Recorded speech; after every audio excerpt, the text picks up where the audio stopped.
अगर आप भी बिहार में प्रशासनिक पदों पर कार्य करना चाहते हैं, एसडीएम और डीएसपी के जैसे पदों पर, तो आपको देना होगा एक एग्ज़ाम जो कि आयोजित करती है बिहार पब्लिक सर्विस कमीशन, और उसके द्वारा ही ये एग्ज़ाम आयोजित किया जाता है।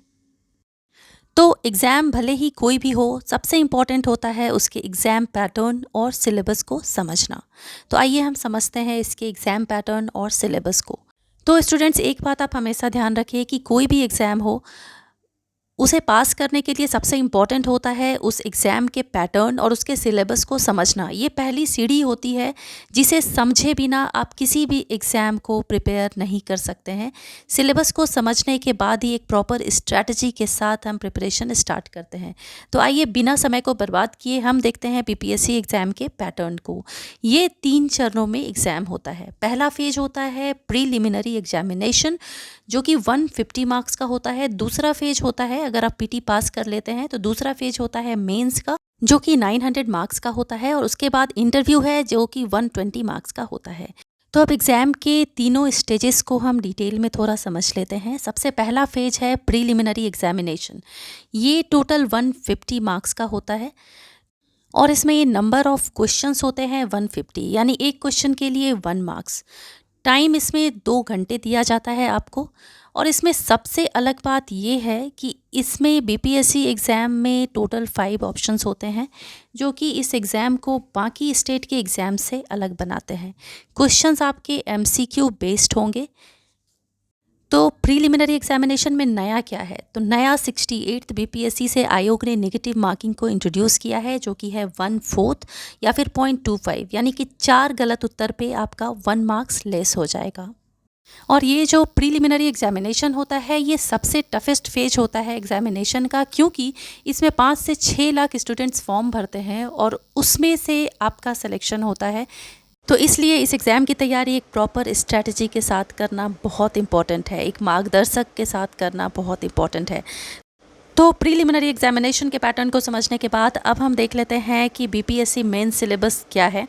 ये टोटल 900 मार्क्स का होता है। तीनों पेपर 300 मार्क्स के होते हैं, जैसा कि आप इसमें देख सकते हैं। इसमें आप पहले नंबर पर देख रहे होंगे सामान्य हिंदी लिखा हुआ है, जो कि 100 मार्क्स का होता है, और ये 3 घंटे का एग्जामिनेशन होता है। इस एग्ज़ाम में 10th लेवल के हिंदी पूछे जाते हैं, और ये 30 मार्क्स का ही होता है और क्वालिफाइंग होता है, और इसके मार्क्स नहीं जुड़ते हैं फाइनल मार्क्स में। दूसरा होता है सामान्य अध्ययन पत्र 1, जीएस पेपर 1, जीएस पेपर 2, और तीसरा है ऐसे। तो सबसे पहले हम देख लेते हैं जीएस पेपर 1 के क्या क्या सब्जेक्ट्स हैं। पहला सब्जेक्ट इसमें आपको पढ़ना पड़ेगा मॉडर्न हिस्ट्री और संस्कृति। दूसरा है करंट अफेयर्स, नेशनल और इंटरनेशनल, और तीसरा आता है स्टैटिस्टिक्स। ये टोटल 300 मार्क्स के होते हैं। तो होप आप जीएस पेपर 1 के सब्जेक्ट्स को समझ गए होंगे। अब हम नेक्स्ट देख लेते हैं जीएस पेपर 2। इसमें कौन कौन से सब्जेक्ट्स आपको पढ़ने हैं? तो इसमें पढ़ना है आपको इंडियन पॉलिटी, दूसरा सब्जेक्ट है Indian economy and geography of India, और तीसरा है साइंस एंड टेक। तो इसमें जो साइंस एंड टेक पोर्शन है वो करंट अफेयर्स सेक्शन से ही जनरली होता है। अब बात करते हैं ऑप्शनल का क्या। ऑप्शनल का क्या हुआ?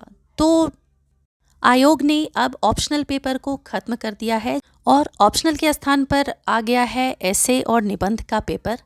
ये पेपर भी 300 मार्क्स का होगा, और इसमें टोटल 3 सेक्शन होंगे। तीनों सेक्शन 100 मार्क्स के होंगे, और जिसमें एक सेक्शन बिहार स्पेशल भी होगा, जिसमें बिहार से संबंधित कोई भी निबंध आपसे पूछे जाएंगे। तो ये था पूरा सिलेबस मेंस का। अब हम चलिए देख लेते हैं कि इंटरव्यू का क्या सिलेबस है। तो मेंस में जब आप मार्क्स ले आएंगे, क्वालिफाइंग मार्क्स, तो उसके बाद इंटरव्यू और साक्षात्कार होता है, जो कि 120 मार्क्स का होता है, और इसका कोई सिलेबस नहीं होता। ये आपका पर्सनालिटी टेस्ट होता है, और इसमें आपके पर्सनालिटी को जांचा जाता है, आपके कॉन्फिडेंस लेवल को देखा जाता है, क्योंकि जितना ज्ञान इन्हें देखना था आयोग को, उन्होंने तो 2 एग्ज़ाम्स में देख लिया है। तो ये था सिलेबस, और कौन कौन से बुक लिस्ट आपके लिए अच्छे होंगे जिससे आप क्वालिफाई करने में आपको मदद करेंगे, उसके बारे में मैं नेक्स्ट वीडियो में चर्चा करूंगी। तब तक आप चैनल को लाइक, शेयर, सब्सक्राइब ज़रूर कर लें। Thank you.